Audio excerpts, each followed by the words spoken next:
Isothermal process பற்றி பார்க்க போகிறோம். Isothermal process and isentropic process பற்றி பார்க்க போகிறோம். ஸோ ஒரு கேஸ் ஃப்ளோவில் ரெண்டும் வந்து ரொம்ப ரொம்ப முக்கியமான ஃப்ளோ. ஸோ ஐசோதெர்மல் ஃப்ளோ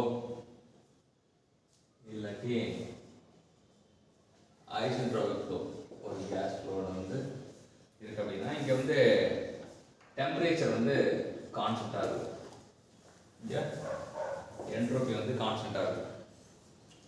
இங்கே பார்த்தீங்கன்னா PV ஈக்குவல் டு கான்ஸ்டன்ட் தான் equation.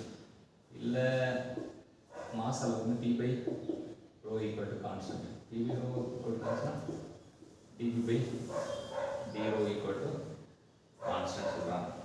dP by d rho equal to constant. இங்கே PV power gamma equal to constant இல்லாட்டி P by rho power of gamma equal to constant சொல்லுவோம். இதோட bulk modulus equal to ப்ரெஷருக்கு ஈக்குவலாக இருக்கும். இதோட bulk modulus வந்து காமா டைம்ஸ் ஆஃப் ப்ரெஷருக்கு ஈக்குவலாக இருக்கும். இது ரெண்டுத்துக்குமே வந்து கரெக்டாக எந்த மாதிரிலாம் இருக்குது அப்படின்னு தெரிஞ்சணும். இப்போ isothermal bulk modulus equal to pressure. Adiabatic bulk modulus or isentropic modulus இது gamma times of pressure. Velocity of sound in a medium. Velocity of sound in a medium. அது பார்த்தீங்கன்னா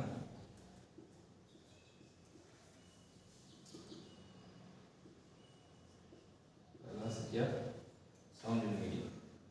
அதை கண்டுபிடிக்கும் போது C equal to root of K by rho. இந்த formula நம்ம அடிக்கடிக்கு use பண்ணுற ஃபார்முலா.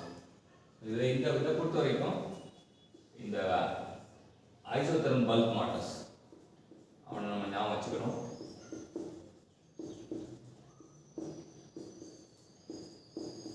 அதுக்கப்புறம் ஐசென்ட்ரோபிக் பல்க் மாடுலஸ் அவனை நம்ம ஞாபகம் வச்சுக்கிறோம். ஸோ ரெண்டுத்துக்கும் வந்து எந்த மாதிரி வேறுபடுறாங்க அப்படின்றத நம்ம தெரிஞ்சுக்கிறோம். அப்புறம் வெலாசிட்டி ஆஃப் சவுண்ட் இன்